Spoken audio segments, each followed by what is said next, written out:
Hollywood deals can be brutal. Actors and their agents are fighting for the top dollar, while studios are inevitably trying to keep costs down as much as possible. When it comes to paying big names for their star power, the studios can be expected to shell out millions of dollars to secure that actor, regardless of what its profits end up being once the film is released.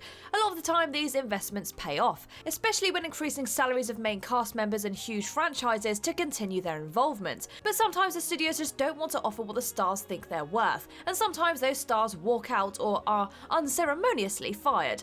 Big demands for sequels are often the culprit of these walkouts, or often big names will overestimate their worth to a standalone title. Some of these deal fallouts even result in lawsuits. And so, I am Kirsten from What Culture, and these are 10 actors who lost roles because they got greedy. Number 10, Tom Cruise, Salt. It's hard to imagine a version of Angelina Jolie's Salt starring Tom Cruise instead, but what was once titled Edwin A. Salt had to be entirely rewritten due to Cruise's salary demands. Cruise had been circling the much less catchily titled film for a while back in 2008, and the film was geared specifically to be an action vehicle for him.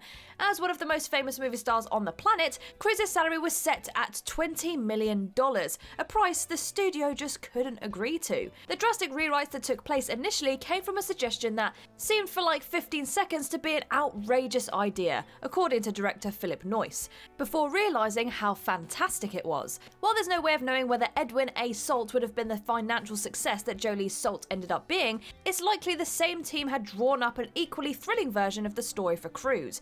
The film ended up pushing Jolie even further into the leading lady spotlight. Cruise opted to star in 2010's Night and Day instead, which ended up pulling in almost identical box office numbers to Salt. Number 9, Marcus Chong, The Matrix sequels. Marcus Chong's tank plays a pretty large role in the original The Matrix, and yet it was his salary demands that prevented him from returning for any of the sequels, and eventually resulted in a lawsuit. Chong's 2003 lawsuit contested that the filmmakers had promised him a role in the sequels in a written contract, and had attempted to defame him and curtailed his career when talks broke down. Chong had requested a hefty $1 million for his appearance in future films, but the studio was set at only $400,000. Neither would budge, and as a result, Chong was swiftly written out of the sequels and replaced with Harold Perrineau as his brother Link. Tank was explained as being killed off-screen. Chong uploaded a documentary to his YouTube channel in February 2018, detailing a bunch of bizarre events that happened during the filming of The Matrix, including a claim that Keanu Reeves stole money from animators and was pursuing damages after the Wachowskis had attempted to paint him as a terrorist. Yikes. Number 8, Bruce Willis, Expendables 3. The Expendables franchise is famous for boasting a huge cast of top action stars, shooting things and blowing up buildings, but Bruce Willis's salary demands meant Expendables 3 had to be one action guy short. The story goes that the studio was willing to pay Willis a whopping $3 million for only 4 days of work, and yet Willis was so adamant for more that he ended up missing out entirely for refusing to budge from his demand of $4 million. $3 million for only 4 days' work sounds like an absolute daylight robbery, but Willis wasn't having any of it. And ultimately, neither was Sylvester Stallone, who fired Willis and replaced him with Harrison Ford in only 3 days. Stallone didn't hold back, tweeting out, "Willis out, Harrison Ford in. Great news. Been waiting years for this. Greedy and lazy, a sure formula for career failure." Number 7, Hilary Duff, Lizzie McGuire. The Lizzie McGuire movie was one of Disney's first jumps from small screen stars to big screen adventures, and they were keen on a sequel following its success. But Hilary Duff left the negotiations due to a lack of a sufficient salary offer. Duff's mum Susan was quick to talk to the media back in 2003 after Hilary had bowed out of Disney, stating, "Disney thought they'd be able to bully us into accepting whatever offer they wanted to make, and they couldn't. We walked away from a sequel, they walked away from a franchise." To take a closer look at the demands, Disney had pitched a sequel movie as well as a follow-up series aimed at an older audience. Duff was demanding $100,000 per TV episode against the $15,000 she'd earned for the original Disney Channel series, and wanted $5 million for the sequel movie. Disney counter-offered at $35,000 an episode and offered $4 million plus a $500,000 bonus depending on the success of the film, which the Duffs refused and negotiations officially ended. With the Lizzie McGuire sequel series currently in turmoil over at Disney+, it seems the phantoms of Lizzie's troubled past continue to plague production. Number 6, Sean Connery, James Bond. Much like Daniel Craig, it seems like the older Bonds had no trouble letting the media know that they were only donning the suit for the fat paychecks that came with it. After publicly stating that he had grown bored of the character and wanted more money before the release of You Only Live Twice, which he'd been paid $750,000 for, the studio knew they'd have a hard time convincing Connery to come back without a significant pay rise. The studio attempted to negotiate with Connery, but had already achieved a backup in George Lazenby for their upcoming On Her Majesty's Secret Service, who also became notorious for his shunning of his Bond releases before they even occurred, with co-star Diana Rigg calling his self-obsession utterly, unbelievably, bloody impossible. Connery made it known that he would refuse to accept less than $1 million plus a percentage of the film's profits, which seemed like chump change compared to the $50 million Craig was paid to keep him on No Time to Die after expressing that he was done with the franchise. When it comes to Bond, money talks, but the studio just weren't willing to let it talk loud enough for Connery, and Lazenby was brought in as his replacement. Number 5, Taylor Lautner, multiple roles. As one of the most famous young heartthrob actors of the early 2010s, Taylor Lautner was in the business to be earning some big money. After reportedly earning $25 million for the final 2 films in the Twilight franchise, Lautner was in high demand by producers to capitalise on his popularity, but had to shell out the big bucks for him. Roles Lautner had lined up for his post-Twilight career included a Stretch Armstrong film that he had requested $7.5 million for, and a David and Goliath film co-starring Dwayne Johnson, which he was set to earn $10 million from. But big franchise successes doesn't always translate to other endeavours, as his 2011 action film Abduction failed to impress critics or audiences, and only earned $90 million on a $35 million production budget, minus $5 million of which had been Lautner's hefty salary. After this bomb, studios seemed to think that Lautner just wasn't worth what they were paying for him. All of his big promising projects were shelved, including several that were in development during the early stages of his Twilight career. It wasn't necessarily greed that propelled Lautner's dimming star, more just a severe dip in popularity that forced all of his expensive deals to nosedive. Number 4, Katherine Heigl, Valentine's Day. Considering Katherine Heigl's reputation as a good person to work with isn't exactly glowing, it's bizarre that her salary demands are as equally unpleasant given her lack of real good roles.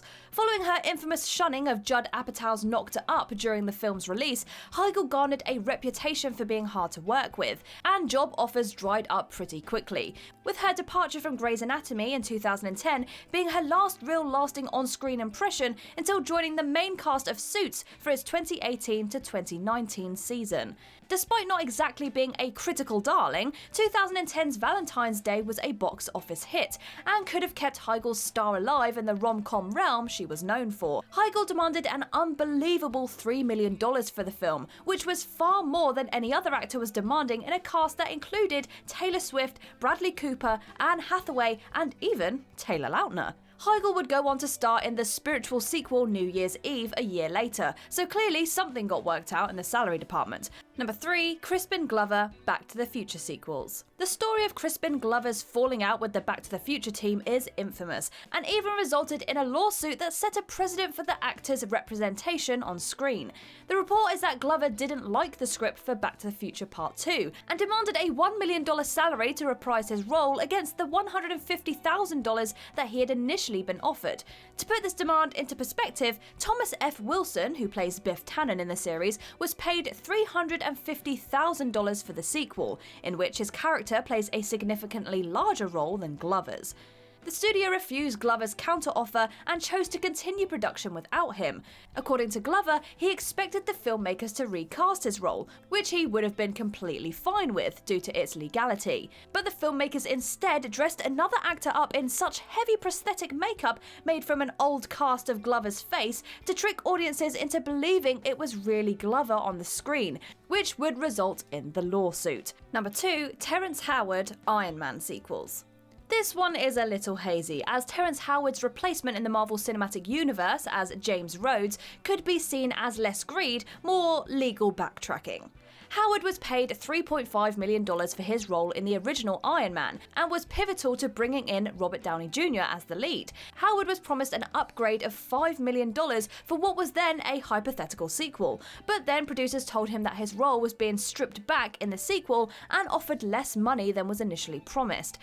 Jon Favreau and screenwriter Justin Theroux had reportedly not enjoyed their time working with Howard on the original film, and to minimise difficulty on the sequel, wanted to strip back his role, not with the direct intention of having to pay out less money to the film's stars, but to protect the experience of working on the film. Nevertheless, the salary was cut pretty drastically, and Howard's agents were not pleased, and their response led to Don Cheadle being cast as a replacement the next day. Years later, Howard is still talking about his role in bringing in Downey Jr., claiming that I've actually given him $100 million, which ends up being a $100 million loss for me, from me trying to look after somebody. Number 1. Halle Berry. Multiple roles. Much like when any actor or actress wins an Oscar, their salaries skyrocket. Halle Berry was no exception following her win for Monsters Ball in 2001, but her tall price and series of big-budget flops following her win can be said to have tanked her career while still at what was supposed to be its peak. Berry's roles after Monsters Ball were not cheap endeavours, nor were they any good. Aside from her ongoing role as Storm in the X-Men franchise, Berry's 3 films following her win all carried hefty price tags, but worked to tanking her reputation. First was Die Another Day, which Berry bagged $4 million for, despite receiving mixed reviews and being less of a financial success than what would have been wanted from a $140 million production budget. Next was Gothica, which earned her $6 million and dire reviews. And next was Catwoman, which earned her an enormous $14 million, and is still a laughingstock to this day. No one can blame Berry for capitalising on her Monsters Ball success, but her poor role decisions in order to earn those top dollar salaries could have cost her much more meaningful roles than she was offered, but didn't have the budget to pay her for. It's unfortunate for Berry that her big budget turns proved unsuccessful for her career, as the right franchise could have skyrocketed her even more. Her post-Catwoman career wasn't exactly promising either, as her diminishing star power following the string of failures meant, much like Taylor Lautner, she just wasn't worth the price that she was asking anymore.